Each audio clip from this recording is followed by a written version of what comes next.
Okay, I'm requesting an audio check.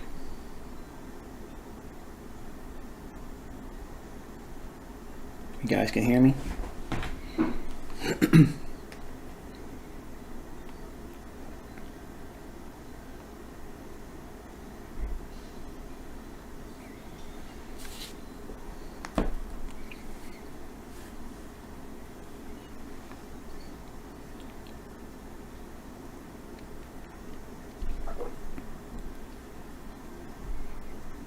It should be showing, well, you should be receiving audio.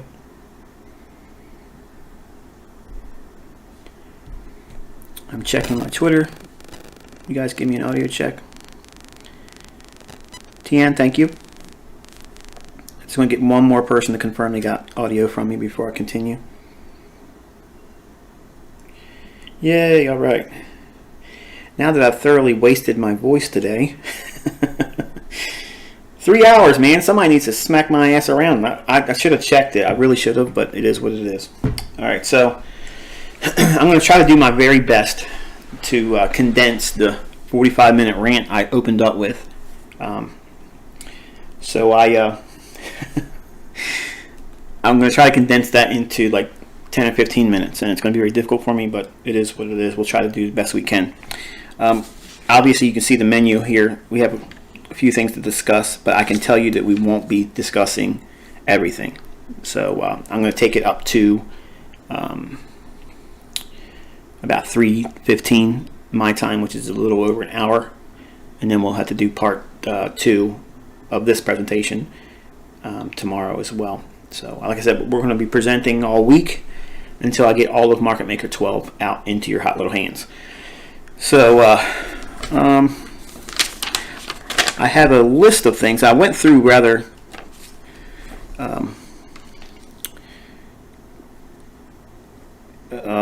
very well, actually. I was very pleased with the presentation. I really was pissed off when I saw that there was no sound, so I'm more pissed off than you are, let's just put it that way. Alright, before we get into it, the things that you're going to learn in this set is highly proprietary, and it is things that I'm really not supposed to share with you, but I am. So I know some of you that are listening to me are going to take this information and try to repackage it and sell it, and I just want to tell you up front, you're an asshole. So just letting you know that if you just put the time into learning it, you'll make so much more money trading it than you would selling it and trying to be a smart Forex teacher. Okay, so I can tell you from personal experience, being a profitable Forex trader is a lot better than a Forex teacher. So I'll just leave it at that. I want to open up with an idea that was shared with me from my background, and I wish there was a way for me to communicate a secondary source, but I can't because it was given to me on a face-to-face daily basis, and because I'm not supposed to share it with you, I got to do certain things to keep it from resembling as best I can what was given to me. So I have to work within a medium of price action and use things to describe a very close proximity to the concepts that are used in algorithmic trading. And what you're going to see is proof in the pudding. I mean, it's not like I'm form-fitting anything. Everything I'm going to show you, you can go back into your own charts and go forward doing it, which is important because it's not one of these things is cherry-picked. Okay, everything that I'm going to show you, you're going to do immediately right after this presentation. You can go back into your charts, and I promise you, you're going to shit your pants. It's going to be amazing how often you see this reoccurring. And before I get into it, I just need one more audio check just to make sure I'm going, because I do not want to lose.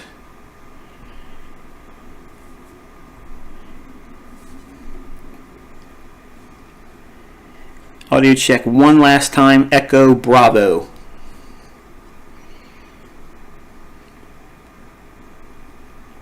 And while we're waiting for confirmation from someone on Twitter, This is an unedited version, so the more professional grade presentation will be on my my website at theinnercircletrader.com tutorial page.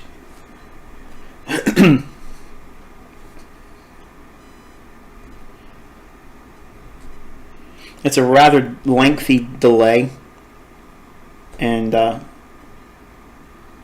okay, good. Thank you very much. All right, so I opened up the last presentation, which was just shy of 3 hours long, talking to my friggin' self. But the opening of the session I did last was I was using the U.S. Swiss here as an example on the ICT Market Maker Collection content. Okay, and while I do not trade the Swissy, it presented an ideal condition to showcase some of the things that you'll learn and you'll adopt in your mindset as a trader. And it's going to embody the idea that I'm going to teach open here is the market efficiency paradigm. And what that means is, and first of all, what is it? It's a departure from retail-minded thoughts on the marketplace, trading, and speculation. Every one of us come into this with a very excited state of mind where we're going to make money, we're going to feel validated, we're going to feel significant, we're going to be impressive to our spouses or our in-laws and all that such. And quickly we learn that we're nowhere near up to snuff and prepared for some of the things that we're going to encounter in trading. And the emotional and psychological effects of having money at risk, regardless of how much money it is such a huge barrier. Because what you're trying to do is you're trying to compete with the absolute best of the best in this industry. Okay, and that means the banks. Okay, now while you're not trading trade for trade with the banks, okay, you are trading the price that is ultimately fed by the central bank. So every bit of our price feeds are a repackaged, if you will, some slight deviations which are permitted by law in the delivery of what comes directly from the central bank. If we go into the marketplace looking at things with a retail mindset, we are going to lose money. It's a guarantee it's going to lose money.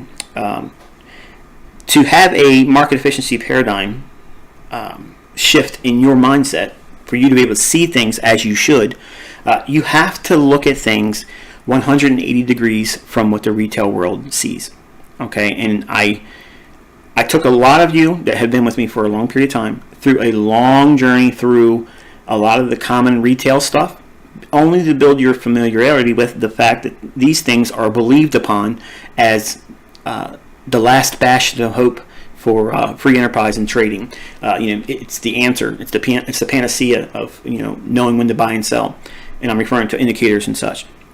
And you quickly, like I did, learn that it's all bullshit. None of it works. Okay, when it does work, it's only because it's lined up with what I'm about to show you. Okay, and before I even get into all this, I want you to understand what I'm showing you here today. Okay, I did not invent this. This was taught to me from people that do this, and I'm talking way above the pay grade I'm at. Okay, and I have done my best to take it away from the very thing that was shown to me, but it gets very close to what I was taught. Okay, so I'm hoping, I'm wagering, if you will. I have a lot of anxiety and honesty about sharing this because I'm not supposed to be doing it. So I want you to take that to heart.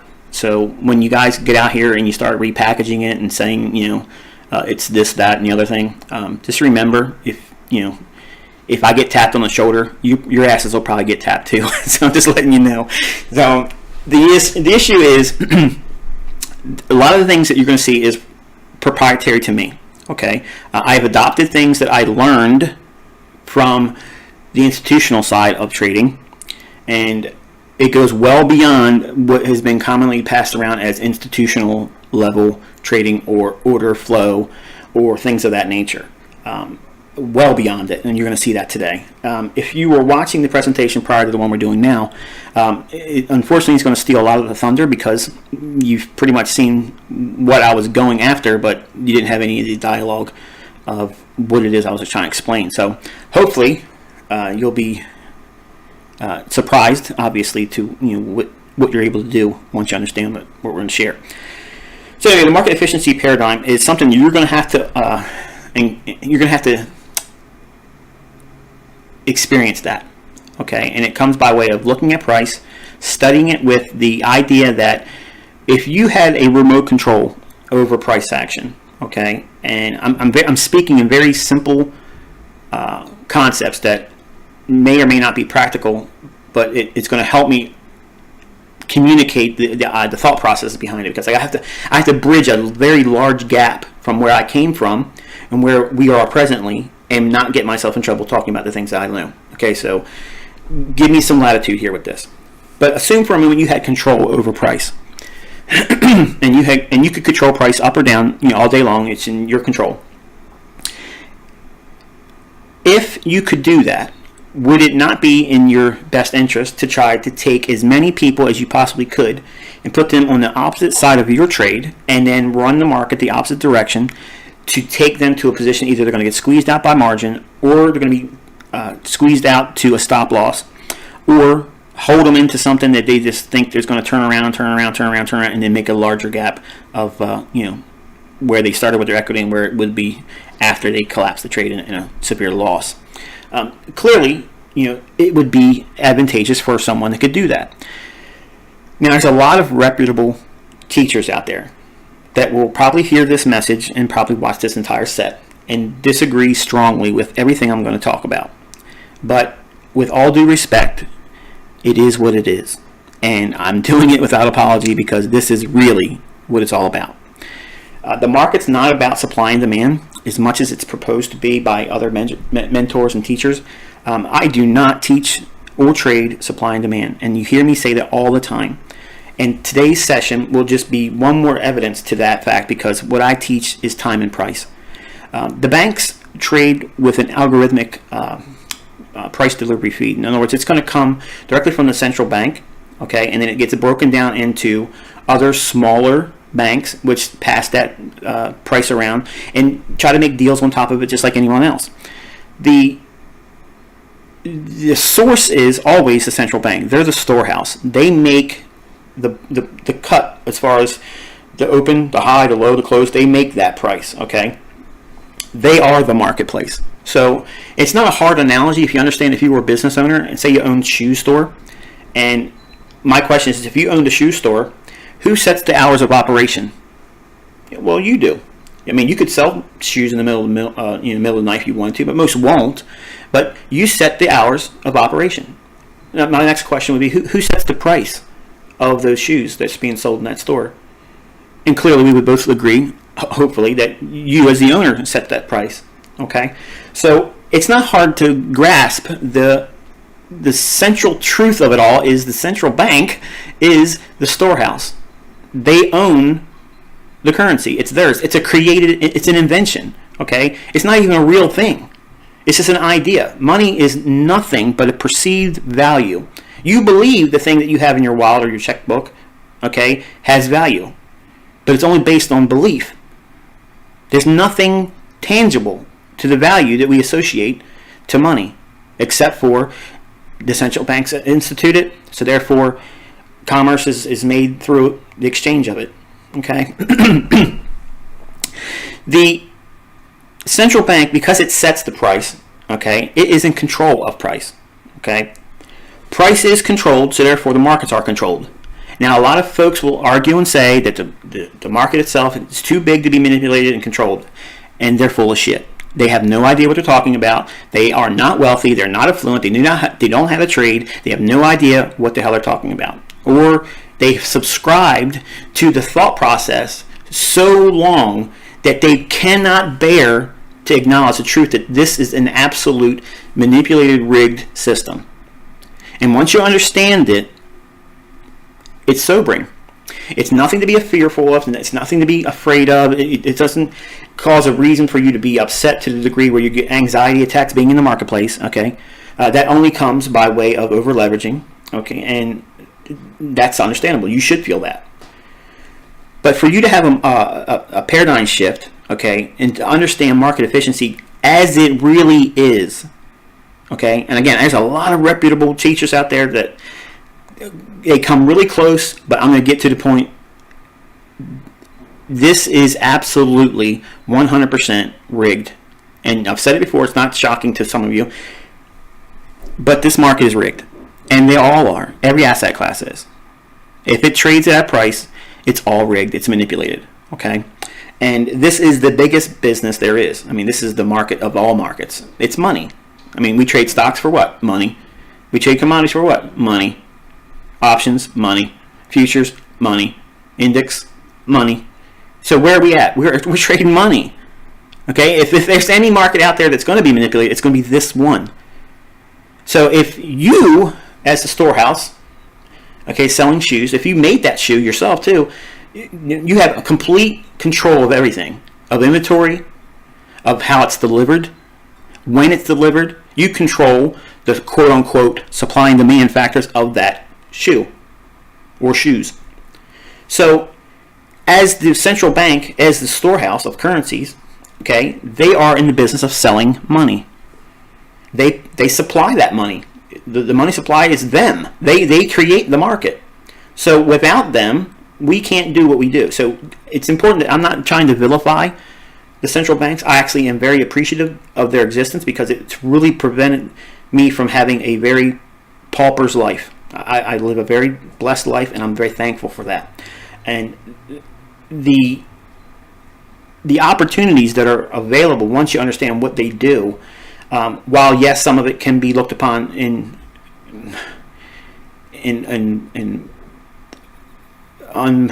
I guess the word I'm looking for is some of the things that goes on along the banking sector is a little disgusting, and admittedly, but everything can be taken to a degree of obscene if given enough opportunity to do it.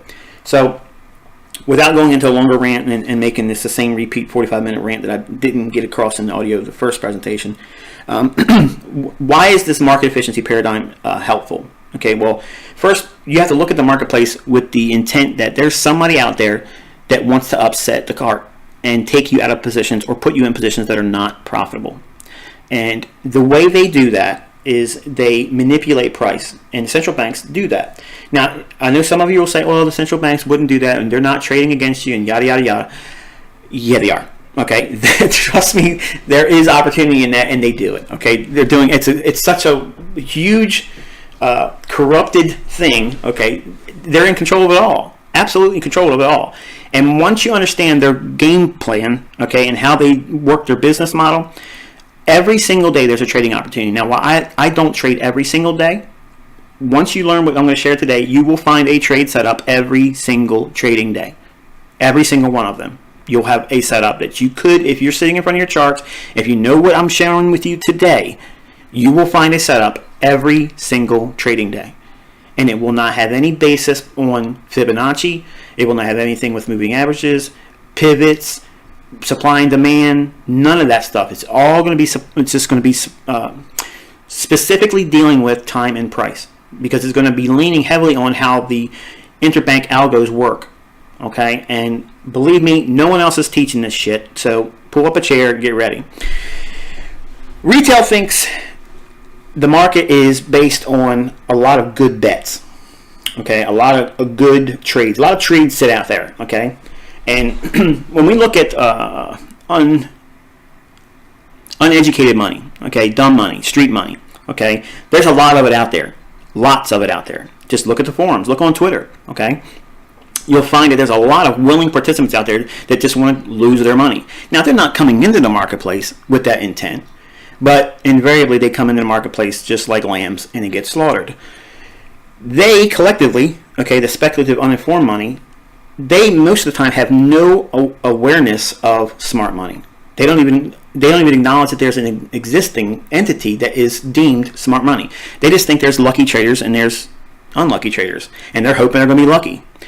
They don't believe that there's a way to systematically take this market apart, okay, and see how it really works, and therefore develop an edge with that. They believe that indicators will give them the insight that they're looking for, and therefore deposit money in their account. We all learn quickly that that's bullshit and that never works. So when we look at the crowd, okay, that collectively is referred to in this diagram of speculative uninformed money, it's rather large compared to the small little circle I've been diagram that's smart money. And I did that to show this paradigm that needs to take place, because if we are participants of the group on the speculative uninformed money, okay, we are willing or unwilling liquidity. Now, what I mean by that is we're willing to be providing liquidity in the marketplace by our trade being in the marketplace with a stop loss. Okay? That same trader is also an unwilling form of liquidity. He doesn't want, or she doesn't want to lose her money. What's the difference between those two people, or two position type trader in an uninformed group? One acknowledges that they're unwilling. The other one is oblivious. They're both uninformed. Okay? They're in the marketplace with no reason to be in there. They're gambling. Okay? So when we are in that group and we don't know what smart money is and how they operate, because it's become a buzzword since 2010. It caught fire. Smart money this and smart money that. It was made a big deal. Like everyone knew what smart money was doing. And supposedly VSA was teaching what smart money's doing, and supposedly just the COT was teaching what smart money was doing, and all that stuff falls short. You're going to know what smart money does today. Today, when this presentation's over, you're going to know exactly what smart money does on a day-to-day basis. Now, do not equate that to taking a trade every single day. I don't trade every day. There's just certain things that I look for, that I like to have specific criteria, and I'm actually going to tell you that today. If you want to trade every single day, you can. Nothing's stopping you. I'm just telling you, as a mentor, don't. If you want to get in your practice with the demo account, great, do that. It's good education, it's good experience, but don't go in here trying to risk money every single day, because even though what I'm sharing with you today, I believe is the brass tacks of price action and how we decipher the algorithmic models that are used at the central bank level, you'll be able to see exactly what you should be doing as a trader well ahead. I already know what I'm going to do in October. I already know what I'm going to do next April. I already know what I'm going to do. It's so systematic. Your trading will be just like that once you fully digest what I'm sharing with you today. Okay? Contrast the mindset of having the uninformed money perspective, okay, hoping there's a lot of, like when we first sit down in the marketplace as a new trader, we have no idea. We read a couple books, put a couple indicators up there. Some guy says, this is what you do. When this crosses this, you buy it. When this crosses that, you sell it. All of a sudden, we get in there and we have, man, there's going to be 50 trades this week I'm going to be able to get. I'm going to be killing it this week. That's the mindset. Whether you admit it or not, that's exactly what you were thinking when you first came in. Contrast that with smart money. Smart money does not look at, there's going to be 50 trades this week, yada, yada, yada, in a euro. They're not doing that. They are methodically, systematically engineering specific conditions in the marketplace that only occur a couple times a week. Now, you can fine-tune that down to smaller, little, tiny little movements of price action, okay? But the ones that really make a significant impact in terms of, for instance, the weekly range, those are only a couple a week. But if we're going to specifically deal with day trading, which is really what these next two sessions are going to be dealing with, specific only day trading, and being able to get in there precise and know exactly what the banks are doing, what the banks are going to allow with their price, when's they're going to enter a sell program, when's they're going to go into a buy program, when to anticipate that, what to do with it, where to place your stop at, all that business, okay? Do not look at that MyFX book and assume that that's how I trade. Okay, I do a lot of stuff online for my own personal entertainment, and I'll leave that up to you whether or not it's something that's I should be doing, but I entertain myself with that. What I show you today This is how I trade. This is how you'll see me trade. This is how you should trade. Okay? That's the only advice you're ever going to get from me. Is if you understand this, this is how you should do it. Period. Okay? But if you're in the smart money group, or if you're aspiring to be in that small little circle of smart money, okay, look at the paradigm shift that takes place. The uninformed money has little to no acknowledgement of smart money. They have no idea what it was. I thought Larry Williams was smart money when I first started. He's not smart money. He's just a trader that got real fortunate in a lot of moves, and he admits by his own words, he's not a good trader. He's not a good trader. Okay, so if you look at the smart money group, they view the uninformed money as a very big opportunity base. There's lots of them. There's lots of opportunity to instill the wrong crowd at the wrong time in specific markets. The market efficiency paradigm is smart money spends its time engineering price action to facilitate this uninformed crowd to get into the marketplace, and they spread them across the entire spectrum of asset classes in their interest, not the uninformed interest. See, when we get into trading, we think this is the greatest thing in the world. We're going to be able to quit our jobs. We're going to be able to take our kids on dream vacations, buy our spouses jewelry that they don't really, deserve, in my opinion. Because I think jewelry is the biggest waste of money. Unless just watches, I like watches, but jewelry and rings and such, I think that's a waste of money. But I am a sucker for a good timepiece, so it is what it is. The smart money spends its time engineering and crafting ways to almost lead, like a leash, individuals to participate in the marketplace and give them a false sense of hope, thinking that there's opportunity here to make money. Now, I know this is going to go challenged by a lot of folks listening, but I'm telling you, after seeing this today, and especially what we show tomorrow, you're going to know beyond a shadow of a doubt that this is absolutely rigged, and there's a way to exploit it. And there's nothing to fear about them changing the game plan, because there's so many suckers coming in every single day. Like I said, I could put this on the USA Today, just change a couple things so I can't get myself in trouble. But nonetheless, I could put it in the newspaper, and largely, no one will pay attention. And in fact, that's all part of what I do online. I put up so much chaff. I only want folks that did the work to see the value in it. The ones that are actually doing the work, they know when I'm up here pulling charades on the internet, they know what I'm doing. I'm having fun with it. But the people who are doing the work with it, they are seeing the light. They know exactly what's going on in the marketplace. They know what's going on. They don't care what I'm doing online, and neither should you. When you put your work behind studying what I'm going to share today, you will have this paradigm shift in your market thought processes. You'll leave that retail thinking, okay, and you'll adopt smart money. See, retail thinks, like I said, there's a lot of trades. It's all good bets. Okay, lots of them every single day. But the smart money sees very selective points of trade. Very selective. Okay, they're not in there every single minute, every little tick. They're not doing that. Okay, but they are strategy-based, moving price to specific levels to engineer liquidity, put people in the marketplace that weren't in the marketplace at all. Okay, maybe that didn't even had an interest. But if they drive price real quick, think about it. If you have a real quiet market, okay, for instance, there's this big thing that it's caught fire in the last 10 or 12 years called heat maps. Back in the early 2000s, I saw this big movement with heat maps where specific sectors of the marketplace that were on fire. They called it. This is the hot zone. This is where everybody's trading right now. And I always thought to myself, yeah, that don't make any freaking sense. If everybody's trading that right now, I don't want to be in that. And I used the idea that I got from Larry Williams that small ranges is where you want to be paying attention, and then when it goes into big ranges, leave it alone, because that's where everybody's going to be chasing that. And I don't want to be a dog chasing a moving car, because I could end up going onto the tires, and I don't want to be ran over.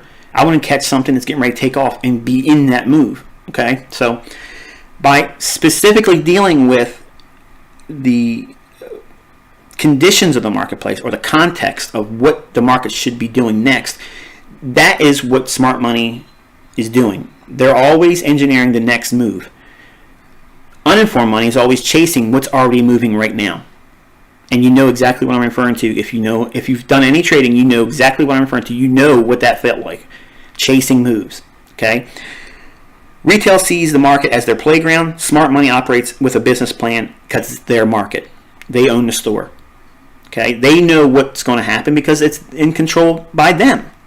Now, again, this is a multi-trillion-dollar industry. And again, it is controlled, it's manipulated, and it's down to the pip. Believe me, after today, you're going to be convinced of it. Retail has, like I said, little to no knowledge of smart money, but smart money knows and conditions retail expectations. Now, retail is encapsulating large trading funds as well, because a lot of them trade with really ridiculous ideas, and it's all based on trends. Okay, they do a lot of trend-based trading. And retail, like I said, is because they're influenced by price fluctuations, smart money, therefore, manipulates price, and by doing so, the derivative of that is they manipulate the retail or small, uninformed traders. The uninformed, speculative money that are willing or unwilling are liquidity. They are taking into the marketplace to be slaughtered. Okay, we don't go into this with this idea that this is the easiest thing in the world. I'm going to make money, and there it is. No, this is very hard because it forces you to strip your expectations down to, I'm at odds with someone that does not want me here. Think about that. Contrast that with every other mentor out there. Every other mentor out there. They will frame it in a way where it feels good. It's warm and fuzzy. Let's get in here. We're going to be able to do this. We're going to be able to do that. I do not have that mindset. I know exactly who I'm in here with. Okay, I know who's in control of price. I know who that is. And when you understand what they can do and why they do what they do and when they're going to most likely do it, that gives you an edge. And then when you have that understanding, that market efficiency paradigm takes place in your own mindset, and there's a shift that completely changes the outlook on how you see the marketplace. You don't see supply and demand because that's bullshit. There's no supply and demand. None. Zero. It does not exist. It's a created invention. There is no supply or demand in currency. Okay? The central bank can print more of it anytime they want. Look at our Federal Reserve. They do it all the time. There's no supply and demand. None. There's only accumulation, distribution, and manipulation. That's it. That's all there is. And those three things happen at specific times of the day around specific criteria. We're going to actually look at that, and you can be the judge of whether or not this stuff has any merit. But I'm wagering highly that you're going to be blown away by it. Other recording, I'm not going to delete the recording because you can actually see me discussing this move here. What I was saying was that when this market dropped down like this, okay, the participants in that big, large circle of uninformed money are going to see that move drop down like that. It's going to be quick. It's going to be explosive. And they see it. It looked like this on the chart right when it happened. Okay? Just go back and watch the first maybe 10 or 15 minutes of the other presentation. It's on YouTube. And there's no sound. You won't hear anything. But you can speed up the presentation speed, I think, to 2 times the delivery rate, and you can watch it go quicker. But you'll see this thing start slamming down. And my commentary was, it's going to drive down into this area here, okay? And everyone that sees that is going to want to do what? Sell it. Because they see it dropping, and they're like, well, it's dropping, so therefore I'm going to see it keep going down another 100 pips or so. Because the market makers, they drive price quickly to an area of liquidity, knowing that that fast, quick movement is going to draw excitement and attention. And if traders see that explosive, quick, reactionary move, they're all going to start talking about it. They're going to go into it. They're going to see it in their trading platforms. They're going to say, okay, well, I'm going to get in here and go short. I'm selling it right now. It's on the move. We do not see that like that at all. We don't see that at all. What we see is this low back here has stops below it, and it has liquidity resting below it. So when this thing goes down here and tags into it like it does here, okay, we know it's going to come right back up this range and go right back into this order block. That's how we have the market efficiency paradigm in activation, where we see it, we're living it, we're having it experientially, we're seeing it really manifest itself. Now, this is not a huge move. It's 50 pips or so. Big deal. But nonetheless, the same phenomenon repeats itself on all time frames. But if you see examples of like this, okay, when it comes down here and takes those stops like that, you know it's going to reach back up in this area of order block where there's going to be liquidity, okay? And right above these equal highs, what's going to be above that? Stops. So it's going to be drawn back to that and deeper inside of the order block right to the left of them, right here, okay? Inside of this range, this candle here, half of that, excuse me, half of that candle is the mean threshold. It goes right up to it. Right up into it. Okay? So this move down here, all the way up to here, or even as far as here, is a known phenomenon. We talk about it all the time. And if you could have heard me, I was talking about it as it was happening. It really makes me mad that I couldn't capture that, but you'll see it in the video. You can actually see me actually pointing to it. It's all there. Nonetheless, it is what it is. So I'm going to kill this part of the rant because I already spent more time with it than I wanted to. The idea of looking at the marketplace with a smart money capacity where we see things like the banks see price. Okay, we don't look at price as a scary thing. Okay, we don't look at it as it's going to get me. Okay, I don't look at price and say, oh, it's gonna take my money today, or I'm gonna take money from the market today. I don't look at that. I don't look at the market like that. I look at where is there available liquidity right now, and is there enough time in the day for them to get that and take it someplace else. That's the bare bones of how I trade. It's simple. It's very, very simple. And I'm going to show you exactly how simple it is by incorporating what I've taught in other discussions and live sessions, true day perspective, and what is true day, how do we use it, and I'm going to amplify that and how we actually go into it and trade with it. So let's go over to, we'll go to that one next. Okay, here's the cable. Okay, and what we have here is the market broken down in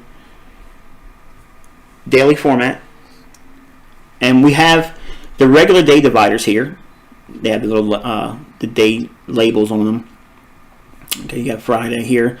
Excuse me. This is Monday's trading. There's Thursday's trading. Wednesday's trading here. Tuesday's trading back here. So what we do with the concept of true day is we don't use the dividers in the day with MT4. But if you pull up an open chart and click the Y tab or the Y letter by holding down Control, it'll give you the day dividers like this. So if I do it, I tap it, they go away. If I tap Y by holding Control down, they put the day dividers up again. When I first was looking at Forex, when I first started trading Forex, 2002, I was like, wow, this is this is a weird market. It didn't make sense to me because I was used to seeing things a little differently defined. I came from commodities, like most of you know, and I traded commodity futures contracts on the currencies. I was a real big trader with the Deutschmark before they stopped trading it. But I traded that, Canadian dollar, Australian dollar, and British pound. And I did good in Swiss franc, but then eventually it started killing me. It had really, really large gaps from the previous day's close to the next day's opening. And when you're trading the open outcry pits with session ending in the afternoon in North America, you're always going to encounter these big gaps. So I tried to take big positions, and sometimes they would gap against me at the open and eventually go back in my favor, but the gaps would kill me. So I tried to move away from doing that particular futures contract and just stayed in the lesser volatile ones like Canadian dollar, Australian, and at the time British pound was rather quiet. But the looking at how the MT4 platform divides the day, it's a little distorting. It doesn't give you the real picture. So if we're going to break down the marketplace in the way that the banks actually have their algos drive price, okay, there's got to be a frame of reference that makes sense. And if it doesn't make sense, everything that you do with price action is going to be wrong. And it's just like a cruise ship. If you're on a big cruise ship and you go up in captain's helm and you move that navigation thing by 1 degree, you may not notice it right away, but a long time down the road, you're going to be way off track. Okay, same thing happening here. If you don't know how to frame or reference the day, you'll be way off course. You have no idea how to reference what you're looking at. So I'm going to suggest to you that, we have been obviously in a market that has been bullish dollar. Okay, we moved down to an area on the dollar here. We moved into this fair value level, and here we talked about went down to a weekly order block and it's traded up, and we talked about going back up and filling in this range. Okay, it's all in live session recordings. I don't need to beat it up here. I talked about this being the most favorable event taking place. So if the dollar's going to go up, we know that there's going to be a strong likelihood to see cable and fiber go lower. So we know in other teachings that I've done on the innercircletrader.com /tutorials HTM website, you can go there and watch literally hundreds of hours of me talking about these same things that's been shared for years and years and years now by me, and nothing's changing. The only thing we're doing is delivering a lot more precision about how to apply it. By stripping down the marketplace and defining the daily range as it should be, okay, it will give you a totally different perspective on the market. Now, inside these blue little areas of shading, okay, that is defined as what I refer to as true day. Now, this is the true day to me. The true financial trading day to me is this. It's defined by 5 GMT to 20 GMT. What that means is it's basically midnight to 2 o'clock in the afternoon, New York time. Now, to avoid all kinds of confusion, me as a mentor, I've already shared my limitations and confusion with world time. Okay, I suck at that very badly. So to avoid the confusion of me messing you up, okay, the easiest thing for you to do is get yourself a little clock or a little watch, okay, and set it to New York time. And when midnight occurs at New York, see what your platform suggests that it's saying it is, and that's midnight in New York. That's the beginning of the financial day, okay? Now, I'm not talking about Wellington. I'm not talking about all that other business, 0 GMT. I'm talking about the real financial day starts at midnight in New York. Greenback is still the king. The dollar is still in control of everything else. It's the benchmark. You got to keep it in concert with everything else you're looking at. So the new day really begins Monday at midnight. So we have that delineated here. What do we do with that information? Well, it begins the financial day, and if the dollar's rallying, how do we use true day to be profitable? Well, what you do is you define it to the end, okay, or 20 GMT. That's about the last bit of the trading day that I look at for the algo. So the daily range is going to be fulfilled generally by that time. If the dollar is going higher, we're going to be looking for lower prices in fiber and cable. When do we look for the high to be formed?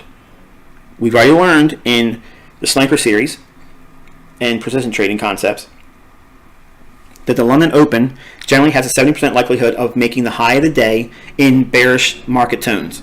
So if you have a bearish market tone, and the context is that we're going to be seeing a lower movement across the spectrum over the daily and weekly ranges, we want to be specifically dealing with going short at London Open and potentially continuation selling in New York. Okay, and we're going to talk about that in a minute. Well, not in a minute, a couple of minutes. So the benefit of having true day on your chart like this, we can strip away all of the bullshit with this control Y 0 GMT stuff. Get that off your chart. Okay? And by having it like this, you're getting right to the brass tacks of how algos trade price. Okay, they're not trading price, they're delivering the price in a time window that is repeating over and over and over and over again. How do you exploit it? Well, this is what you do. You go in to the 5 GMT candle, okay, which is right here, and you get the opening price. Soon as that candle opens up, okay, I'm going to try to jump around a little bit and go through my notes because I'm going to get this done sooner than 3 hours this time. The opening price, as soon as that thing clicks and starts trading, you get your little mouse right over top of the candle. As soon as you get that opening price, you're in business. You're in business right now because you don't even need to wait up and sit up and trade London Open with the charts right in front of you. You don't need to do that. I promised you, Huss, that I would give you a way of trading the London session without actually having to be up watching it. And I'm going to do that now. Get up a couple minutes before midnight in New York time, okay, and you simply wait for this candle to start trading. As soon as the 5 GMT candle opens up, that opening price, that's what you note on your chart.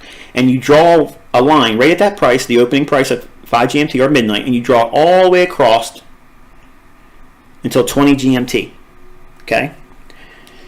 That level, okay, that level is going to be your bank trade dealers. Okay? That all this is really representing is where your bank trade deals are. When you see this level, all of the bank level trades are going to be at that level and above. Think about what I'm about to tell you, okay? We're in a market that's predisposed to go lower because the dollar's going higher, okay? If this is going lower, when is the highest probable day of the week when we would expect to see the high to form? Tuesday or Wednesday. Small likelihood on Monday, but nonetheless, the highest percentage is on Tuesday and or Wednesday. The best trading days of the week are Tuesday and Wednesday by far and large. But if we have a directional premise established on the higher time frame, the context is lower cable and fiber because of higher dollar. So we're looking for a rally up. What time of day? London. Now, I teach this principle to my children, therefore the name Judas Swing was created. But the way it was taught to me is this is actually a protraction phase in the marketplace where the algo will reach out and grab liquidity. Protraction phase. Once it reaches out and induces new liquidity or neutralizes open float liquidity, that means the trades that are actually in the marketplace that are going short, they will take those traders out. Their buy stops will be neutralized, turn into market orders to buy at the market. Smart money will be accumulating on the other side of that as counterparties or offering the sale. Why would they want to do that? Because they want to position themselves net short. You see that happening here. Once it does that, it fulfills its protraction phase. It has a specific range. We're going to teach that here. But once it fulfills it, it goes into a retractionary phase and then fills the numbers on the daily range. And we'll talk about that too as well. So in here, price will expand above the opening price at 5 GMT. It will go, well, you actually as a trader, if you don't want to sit up and wait through and watch London open, this is how you do it, okay? You get the opening price at the 12 midnight candle in New York, or 5 GMT in this case. That opening price, you draw it across your chart like this, and then what you do is you add 10 to 15 pips. This is very important. 10 to 15 pips, no more than this, okay? You add to this level. So if we're looking at this price being 141.22, 10 pips is here, 15 pips is there. You would be getting short on a limit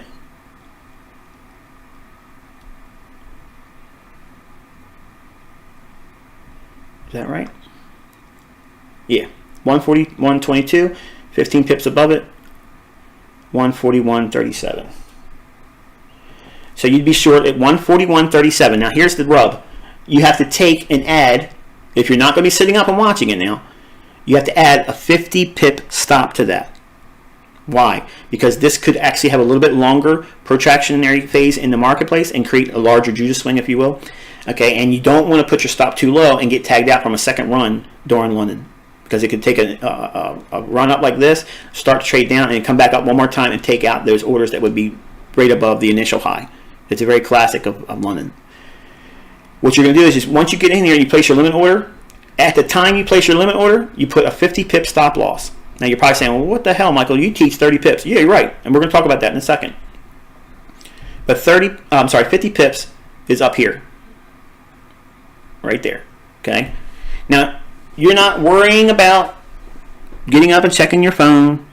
You're not over leveraging your account. You're going to trade like this for a month, deleveraged. If you're trading with a live account and you aren't going to listen to me trading with a demo account, trade with it deleveraged. In other words, if you only have $10,000, trade one mini lot. That's it. It's all you're going to trade, because you want to prove to yourself that this stuff is exactly what I'm telling you it is here. And trust me, it won't take you a month to see it. You'll be in your charts when this is over, going back and looking at it, and you'll be shitting yourself. So looking at this, okay, the algo at the banks will spread price open, okay, reach and seek liquidity above the marketplace. Why? Because they're injecting participants on the wrong side of the marketplace, okay, to position themselves net short, because they're going to expand the daily range in a retractionary phase where it pulls it down. That's where the intended price action is going to take it, going lower. How long is it going to go there? 20 GMT. So you have a time reference, okay? You're getting in here 10, 15 pips above the opening price at 5 GMT. There's your limit order. You add 50 pips above that. That is a no hands-on approach. Just set it and forget it. You ain't got to worry about it. You'll never, ever, ever have to worry about it. If it stops you, it stops you. If it, when you wake up at 7 o'clock in the morning in New York time, you're going to reassess everything. You're going to see, have we moved away from London? Are we lower than we were in London Open? You find the highest high in London, like here. And down in here we have, where are we at? 12 GMT, where are you at? Here we go. 12 GMT is this candle right here. So we're lower than the high that was formed in London. So we have a likelihood of range expansion still going down. Okay. Price starts to roll down, goes lower. Okay. And then runs one more time back up to this same opening price. Only goes above it by what? I think 1 or 2 pips. 2 pips, it goes above it. And then look at the reaction right there. Why is it doing that? It cleared stops here. Okay. Moved back into this bearish order block. If you look at the actual body of the candle,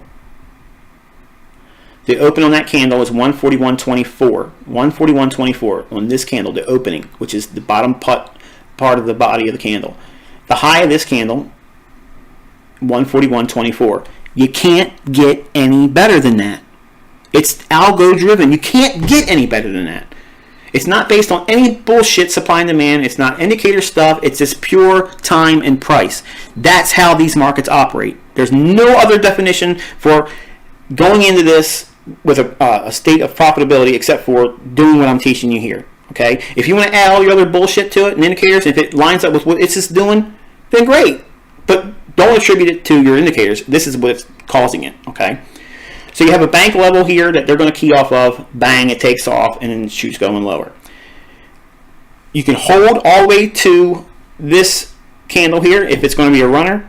I don't do that, admittedly. I don't do that. Usually, the worst case scenario, I'm out by 1800 GMT, between 1800 and 1900 GMT. Usually, if the range expands and fills the numbers, that means it gives me the standard deviations on the central bank dealers range that I teach or will be teaching, and or the Asian range deviations that we talk about in this presentation as well. So if we have all those things met, that criteria is met, then I apply time with those levels. Okay, so when I say filling the numbers, that's what I'm referring to. It's actually coming down and going to a certain level of deviations that are created by central bank dealers range or the Asian range standard deviations that we'll show.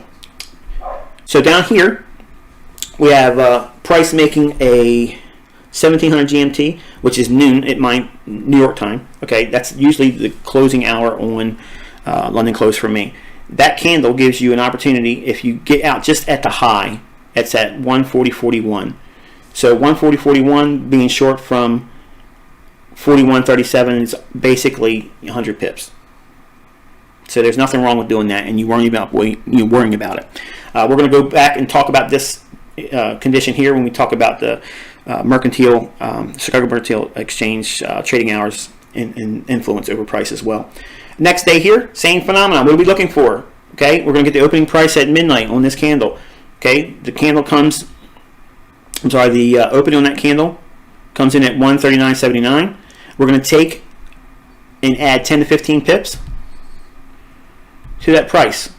And again, this is just if you want to set it and forget it, don't even worry about it.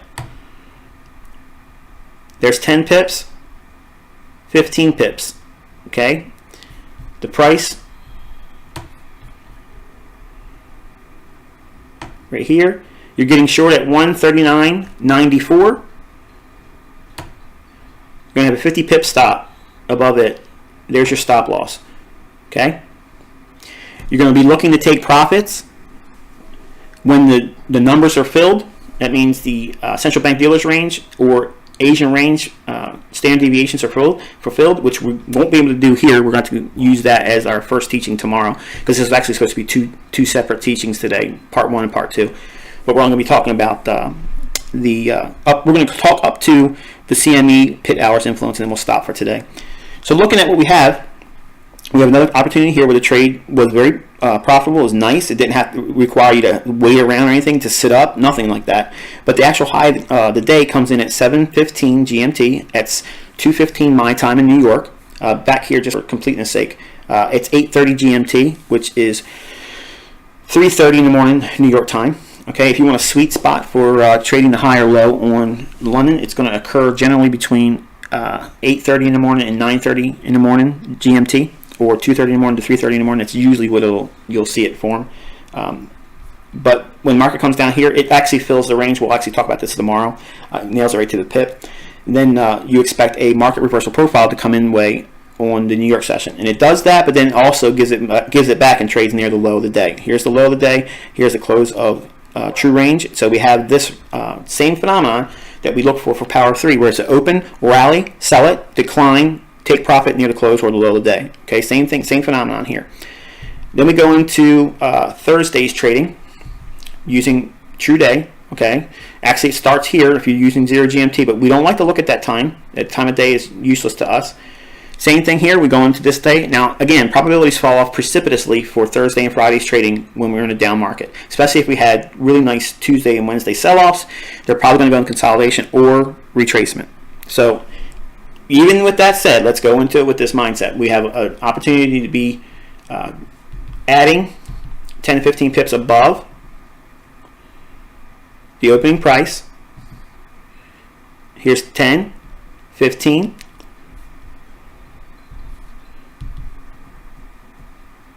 This is where you'd be short at. 50 pip stop loss. You never get stopped.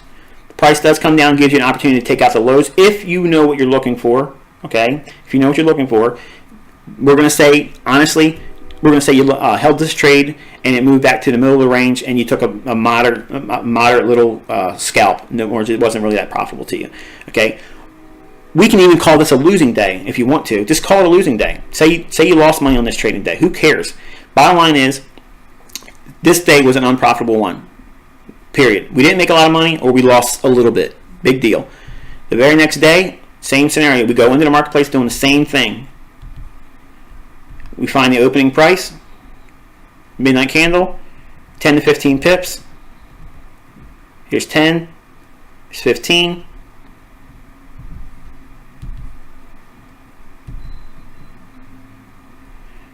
You're getting short at 140.20 institutional level. Very nice. You're going to add 50 pips to it. There's your stop. Right there. Price comes up. One more time. So this is what I was talking about. It goes up, makes a high, and then boom, you get rated out. Then it does what? It takes off. Okay? Range expands all the way down. The low of the day comes in at 1600 GMT. If I can get this thing to show. There you go, 1600 GMT. There is the profit-taking hour we talk about, 15 to 1600 GMT. 10 o'clock to 11 o'clock in the morning. That's like, to me, that's just like bread and butter, taking time, take your money and get off. And you just get out of the day, especially if it's giving you a really nice range. So, and then it moves into consolidation. Doesn't make a lower low at all. Okay? And we'll talk about how we can project these lows right down to the pip while it's trading. Now it has to trade on the other side of London. So when you start seeing my interbank algo high and low, that can only be arrived at once we close the London open session. So once 5 GMT occurs, we know where the higher lows most likely going to be for the day. That's the only thing I'm going to talk about in this presentation. But I'll actually show you where you can call the high and low within like a pip or two, based on what we'll show in this entire volume of Market Maker 12.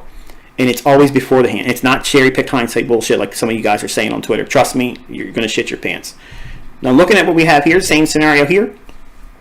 We have today's trading. We're going to borrow this line.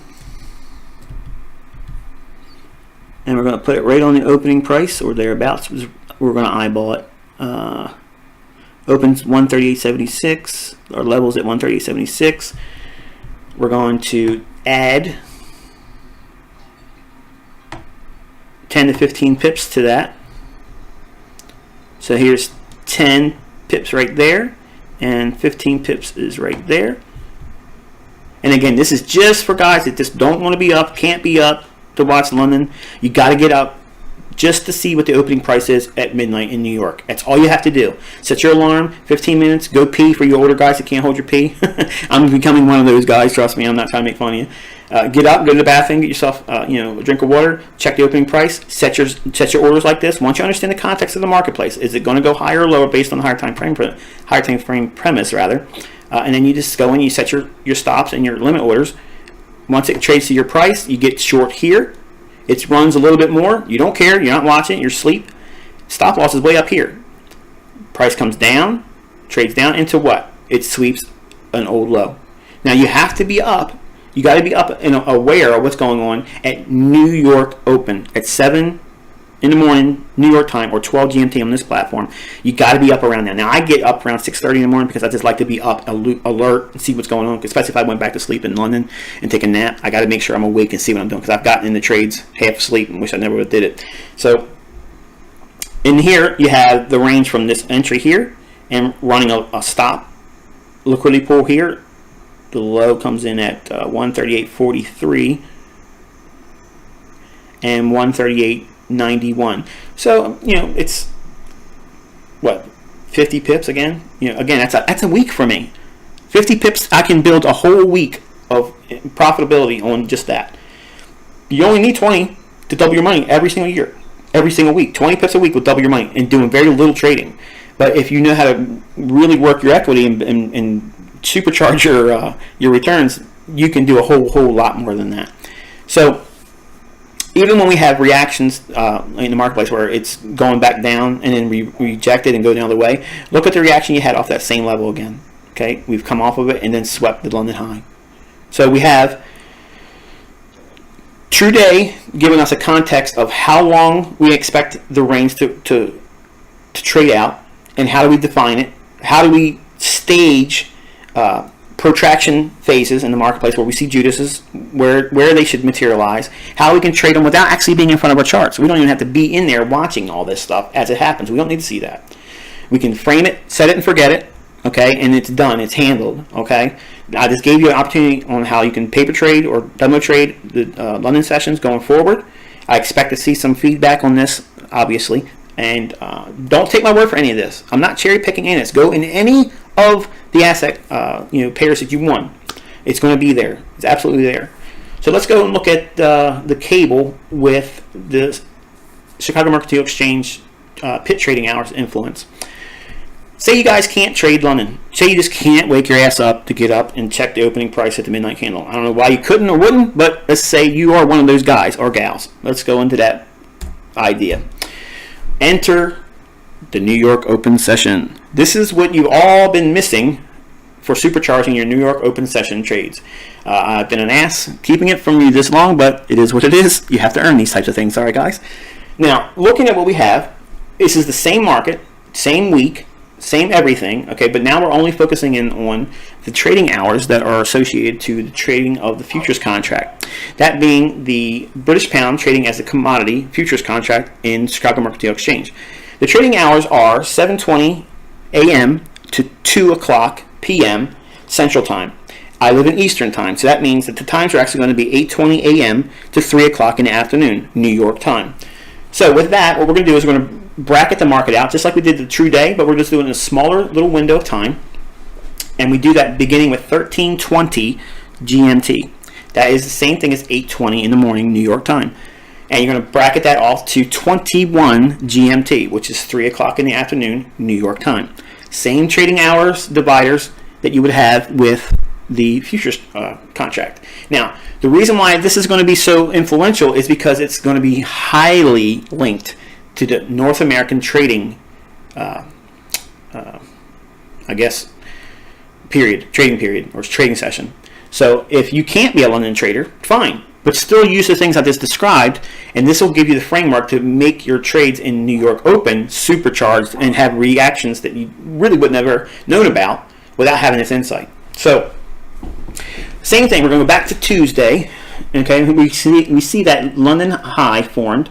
Okay, and then price comes back to that same level that we had. It was the opening price at, well, let's add it just so you can see what I'm referring to, just on this one specific one. The 5 GMT candle right here. The opening price on this candle is, good grief. Well, you take my word for it. It's the one we just talked about just a second before we switched over to using this, and we saw it return back to here and went 2 pips above it. Okay, it does this. Okay, and it sweeps. It sweeps these highs in here, but we're going to take a closer look. This is what's going to make you shit yourself. This candle, okay, the 820 candle, that's the one you use just like at 5 GMT for New York. Okay, at 5 GMT, that's New York. In that candle, that opening price is for London Open.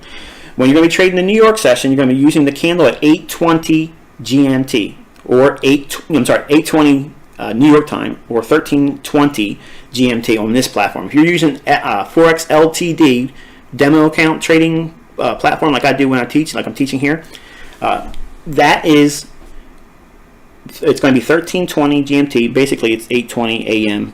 New York time. So again, to set a clock to that time and see what that is on your platform, and that's the one you look at. Get the opening price on that. Once you have your dividers at 1320 and 2100, okay, basically 8:20 in the morning to 3 o'clock in the afternoon New York time, okay, you draw your opening price across the entire day, or at least it's divided as such. Okay, and now watch what happens. It's the same stuff I just showed you with London. What's the premise? What's the context of the market? Dollar higher, cable what? Lower. We didn't move much in terms of cable going lower. We consolidated, okay? We moved back into fair value. And we're going to talk more about that tomorrow's session. We'll actually go back into this day here too. But for now, I just want you to look at how we see the same thing happening here. The opening price on this candle is, well, I can't show you, but look in the lower right-hand corner, you'll see the opening is 141.11. If you look down here, right in here. That opening price is, oh, there it is, 141.22. Wow, where the hell did I get that 141.11 at? Did I mess that up? Yeah, 141.22. 141.22. Okay, so that's the opening on the New York candle. We went 2 pips above it with 141.24 in New York. Inside of this blue range is the pit trading hours for Chicago Mercantile Exchange for the currency markets. It's also the same trading schedule that the bond market uses, 8:20 to 3 o'clock in the afternoon New York time. We got a lot of influence there. Okay, so what we do is we look at this. I used the wrong candle. I just realized what I was doing a second ago. Opening price is 141.11. Okay, so now what you're going to do is you're going to add 10 to 15 pips. Now, again, it's New York, so you're going to have to expect lower magnitude volatility. In other words, it's not going to be as volatile as London would be. It's going to be a lot less volatile. So if you're looking to go short above 15 pips above the opening price at 5 GMT in London, you want to use 10 pips above the opening price at 8:20 on the New York session because it's going to be less volatile. So if we do that, we have price trading here. We're going to go up 10 pips. There's 10 pips right there. Ultimately, it goes up 13 pips. So you're really only 3 pips away from the high. But going short, 10 pips above the opening price at 8:20 GMT, or I'm sorry, 8:20 in the morning New York time, which is 13:20 GMT. There's your stop. I'm sorry, you're getting in entry long, okay, and you're going to put a 20 pip stop loss. Okay, 20 pip stop is what you're going to use in New York. If you want to be, and I'm not advocating this, if you want to be ultra short in terms of risk, you can do a 10 pip stop when certain conditions are met, and we'll talk more about that in this series. But for now, it's a good idea to use a 20 pip stop because you're going to fluff this up a couple different times and get real cocky with it, and then you'll get knocked out of the really good trades because you're trying to get too short with your stop. So here's your stop loss. You're in there, okay, and you're going to hold for what time of day? 15 to 1600 GMT. Here's 1645 GMT. Here's 1630. Here is 1615, and here is 1600 GMT. So my question is this: if you're getting short here, are you going to trade and hold for that? No, you can't. So you have to use the parameters that are beyond that. So what's the parameter you look for taking profits? If you've been aware of what I've been teaching all along, you know that it's the 1800 to 1900 GMT time window. Okay, that's the hour that you take for profitability on late moves in the day. So we find 1800 GMT. Here's 17. Here's 1800 GMT right there. And here's a low at 1900 GMT. Great. No, that's 1845. So anywhere in here, in time, this is where you're going to look to take profits. Only time. We are not referring to any of the central bank dealers range or the Asian range deviations that we'll use for expanding on the definition of daily range. Trust me, we're going to get to all those things that you're questioning yourself right now. Well, how do you know it's going to go in there? There's levels you look for before the fact that you'll see. Okay, but for now, if you just use average daily range, it's going to project beyond this anyway. So by itself, just know that there's a lot of room for this thing to move lower, and you would hold for specific times of the day, 18 to 1900 GMT. In this case, if that is what you're referring to when you're trade, you'd be short here. Here's 1 to 1. We'll get this off. 2 to 1. 3 to 1. 4 to 1, and 5 to 1 right in here. Okay, so 5 to 1 on a New York session trade, precision oriented, based on a phenomenon that's repeatable. It does it all the time. When the context is there, just jump on it. Okay, we have the same scenario going in here. We have another setup here. Market is we used an 8:20 in the morning candle. Use the opening price. Okay, add 10 or 15 pips in here. We're going to say we did this. I wouldn't take this trade, but I'm going to say you did, just for argument's sake. You did, and you would have taken a loss on this day here. You would have taken a loss. Bottom line is, this one would still have you paid out. This one here, maybe you lost money. Maybe you didn't. Maybe you didn't take the trade, but I'm going to say you lost money. Say you took a full stop. Say you took a full 2% loss on here. Keep going. The context is still the same going into the next day.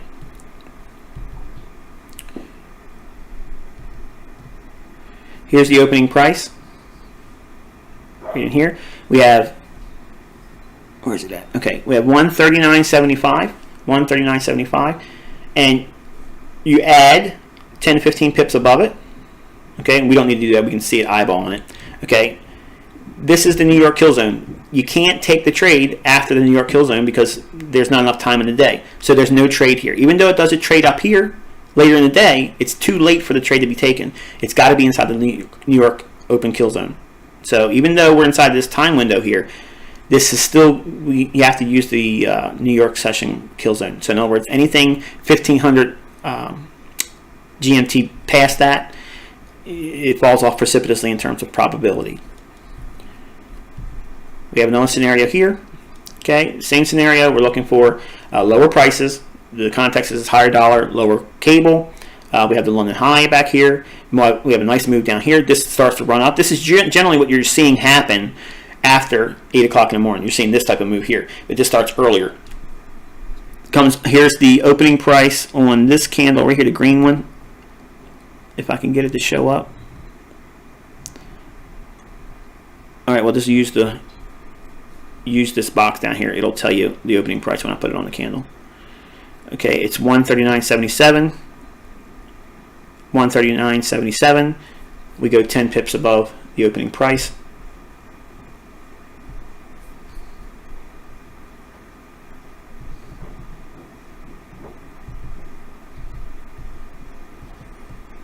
Here's the 10 pips right here. And you could have gotten it here, maybe, maybe not. Definitely in this next candle, you'd have it. And clearly, it gives you an excellent entry because it goes back to a bearish order block here, right in here, and then boom, rejects and trades all the way down. The low of this candle comes in at 1600 GMT. That's your profit taking hour. Okay, so anyway from this candle here to here, closing the day. Also using the expansion of the daily range concepts we'll use as it relates to central bank dealers range, and Asian range deviations that we'll teach you also tomorrow morning. Basically, what I want to draw your attention to is inside of these specific areas of time, this is the same phenomenon you see going on the daily range using the this idea here, true day, where it's open, rally, sell it, down, close. Open, rally, down, down, close. Okay, it's the same phenomenon, but you're seeing it inside of a smaller segment of price. So it's fractal. So you're seeing the open, the rally, the down move, and the close on the low. It's this same phenomenon that's taking place, but you're using the specifics that are around the trading of the futures contract. The CME's trading hours of 8:20 in the morning to 3 o'clock in the afternoon New York time, they're going to manipulate price the same way they do in London for this same setup. They're going to give you this. Well, think about it. Traders have been watching it go up here, here, here, here. Oh, it's going to keep going up. Well, no, it's not going to keep going up. And then boom, they take the rug rate out from underneath everybody, and there it is. It's over. The influence that the CME's trading hours have is because those contracts are being traded, the spot market is going to have a great impact on those futures contracts. And because it's happening at that same time, that's why the New York Open trading can sometimes be very explosive, especially if you have the context in line, but the London Open just trades off a little bit, but in the directional premise that's intended. For instance, we see this market here, it trades up, makes the high, it trades down, and it's consolidated. So what is it doing? It's winding up for what? New York. Then New York will have that big expansion, boom, and all of the retractionary phase of the marketplace where it's moving away from the initial run up, okay, from the protractionary phase that was taking place during the Judas swing in London. They'll expand the range on the downside, filling all the numbers, which is central bank dealers range and standard deviations on the Asian range, but again, which we'll talk about tomorrow. We'll go back in these same days and show you actually everything in great detail. But for now, I just wanted to give you that. We're going to stop with this presentation because I am losing my voice. I've been basically talking for 4.5 hours now, so I'm pretty much shot my voice for today. This is the unedited version. Obviously, we're going to be doing a lot of cleanup on the week once we do all the recordings, and I'll have actual more graphics I'll put on top of these presentations, and then I'll put those links also on my website, theinnercircletrader.com, on the tutorials page. But just for sake of time delivery, like when you see these things being taught by other people, for instance, like Forex mentor people, okay, and they say they went to work for this person in that person's bank, and they learned this and they learned that, okay, no. Okay, trust me, you're going to see this stuff go out there, but it's on YouTube. It's date stamped now. Okay, it's out there. You hear me talking about it. I told you people are going to take this shit and try to sell it, and they're going to try to make it their own. They're going to say something about it that they've been doing it for 50 years, but never anyone ever's talked about this stuff before. It's never been there. Okay, and what you're going to see tomorrow, trust me, it's going to blow your mind. You're going to see exactly when I say there's no reason to be afraid of price. There's no reason to fear missing a move. There's no reason to be in a rush to make a whole lot of money. Learn this stuff. Learn price action. Learn it this way, okay? If you learn this, if you understand time and price, okay, what I teach you in regards to the algos will make so much sense. All the blinders will come off. And you'll see every opportunity that you've imagined were there and just couldn't reach them. They'll be in your grasp now. And I promise you that. I'm not selling you anything except for you're going to get the understanding that you've been waiting over 5 years for this week. So with that, guys, I wish you good luck and good trading.